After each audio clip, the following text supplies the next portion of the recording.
Pues bien, ya es momento de conocer las variables de una forma práctica. En esta clase vamos a conocer la variable tipo char.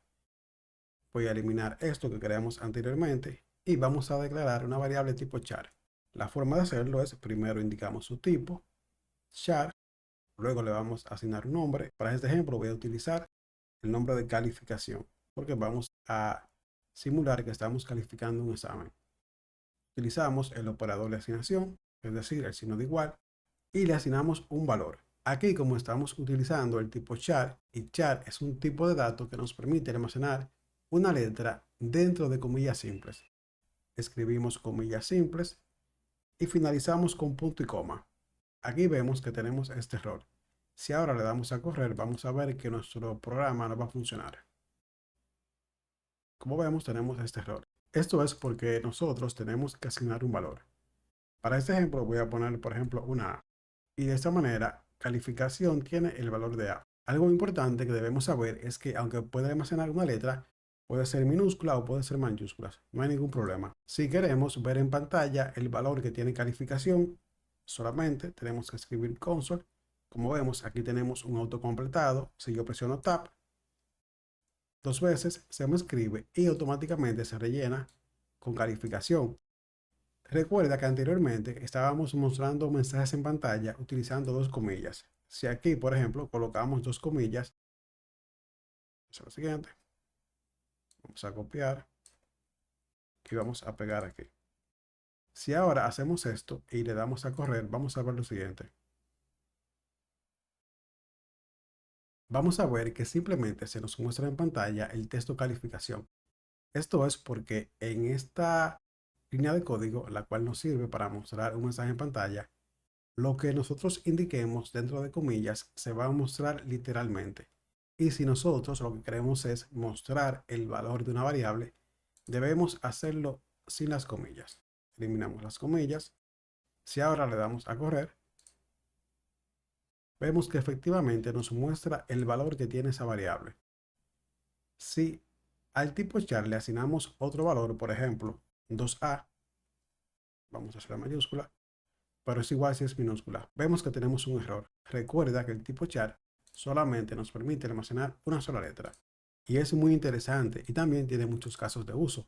La ventaja de utilizar tipo char es que es un tipo de dato muy ligero y nos puede servir para muchas cosas. Por ejemplo, si queremos almacenar el estado, vamos a escribir estado de un usuario, estado usuario, podemos definir que si el usuario tiene como valor A, está activo. Si tiene valor como I, es inactivo.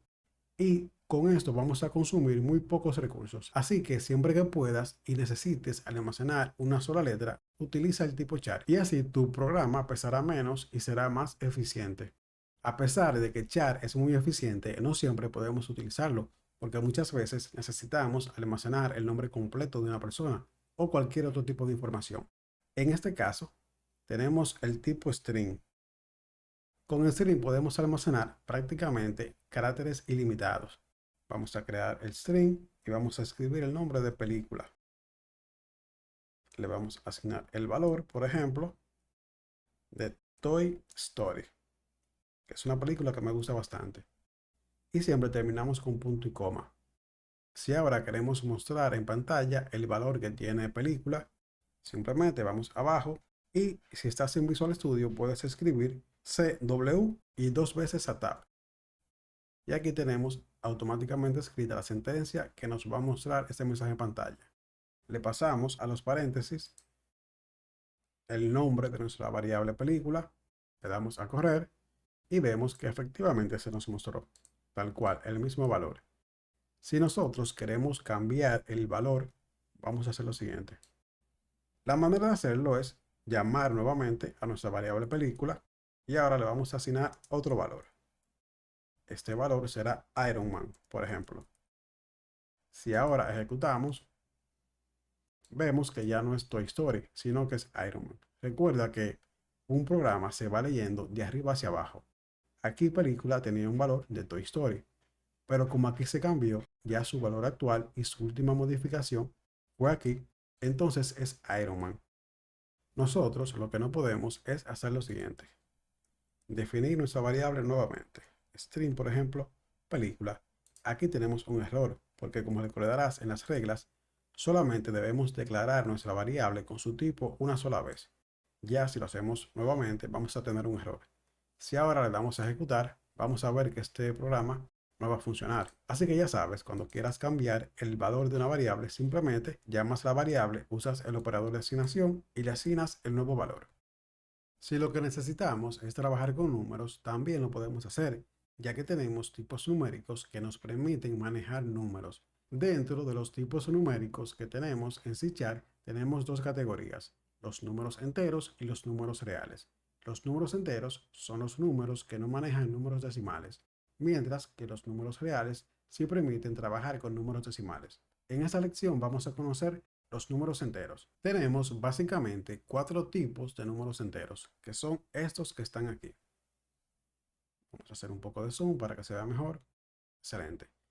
Tenemos el tipo SByte y byte, que ocupan un tamaño de 8 bits. Con SByte podemos tener números desde menos 128 hasta 127. Y con byte podemos tener números desde el 0 hasta el 255. Como puedes ver, aquí lo que varía en estos dos números es esta S. Esta S lo que significa es signe, es decir, signo.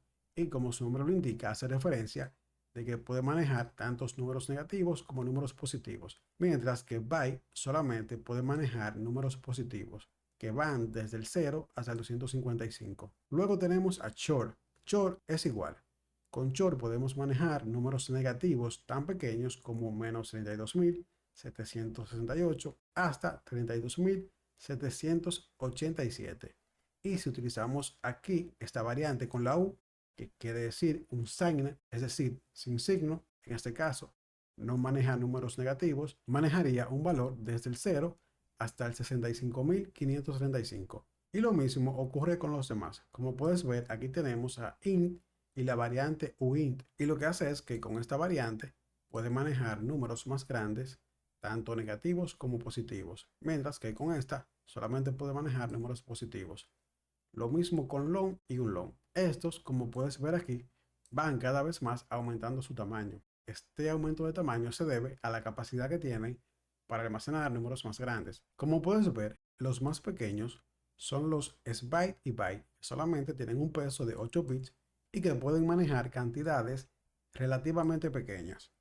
Luego le siguen los short, que pesan 16 bits. Luego tenemos los int, que pueden almacenar números mucho más grandes, pero también su peso es muy superior. Y por último tenemos los más grandes dentro de la categoría de números enteros, que son los long, la variante long y la variante ulong, que pesan 64 bits, pero que pueden almacenar, como puedes ver aquí, números realmente grandes. En la siguiente clase lo veremos de forma más práctica y vamos a ver cuándo conviene utilizar uno u otro. En esta clase vamos a trabajar con variables de tipo entero. Voy a eliminar esto que creamos en la clase pasada y vamos a crear nuestra variable de tipo byte, que se va a llamar edad y va a ser igual a 28. Y vamos a crear otra variable de tipo entero llamado cuenta bancaria, que va a ser igual a un número relativamente grande. Aquí tenemos estos dos valores. Estos valores los vamos a mostrar en pantalla. Vamos a mostrar aquí la edad y también vamos a mostrar el valor que tiene cuenta bancaria. Le vamos a dar a ejecutar y aquí, como vemos, no tenemos ningún problema. Tenemos el valor de la edad, que corresponde a este, y tenemos el de cuenta bancaria, que corresponde a este. Esta es la manera de trabajar con variables utilizando tipos enteros. También aquí podemos utilizar cualquiera de los otros tipos que vimos, como un long, por ejemplo, y te puedes preguntar cuándo conviene utilizar uno u otro. Bueno, en este caso yo utilicé el valor byte para la edad. Recuerda que byte no permite almacenar números negativos. Por lo tanto, me viene perfecto, ya que es muy poco probable que alguien almacene la edad usando números negativos. Y como byte soporta una cantidad máxima de 255, es genial porque es muy poco probable que una persona llegue a vivir más de 255 años. Sin embargo, si yo quisiera, por ejemplo, almacenar la edad del universo, utilizaría un long. ya que me permite almacenar números bastante amplios. Por ejemplo, edad universo va a ser igual a un monto muy grande. Y de esa manera es que debemos evaluar siempre qué tipo de datos vamos a utilizar. Y también tenemos que prever, por ejemplo, si tenemos una empresa, vamos a crear aquí un tipo byte, número empleados, va a ser igual a 34. En este caso, puede ser que utilizando byte, que tiene una capacidad máxima de 255, sea más que suficiente para almacenar los empleados de una empresa. Pero aquí tenemos que hacer un análisis, ya que puede ser que en unos años la empresa supere la cantidad máxima que soporta byte. Entonces, en este caso, sería más factible a largo plazo utilizar en una primera instancia el tipo int, ya que nos estamos cubriendo un poco más. Es por esto que siempre debemos evaluar bien qué tipo de datos vamos a utilizar según el caso, aunque esto se puede cambiar en el tiempo. Pero si nosotros en un primer momento utilizamos el tipo long, por ejemplo, o un long que es un poco más grande, recordemos que un long tiene un espacio en memoria mucho más grande que int y estaríamos sobrecargando nuestro programa en un primer momento de manera innecesaria. Es por esto que siempre recomiendo analizar bien qué tipo de datos se va a utilizar.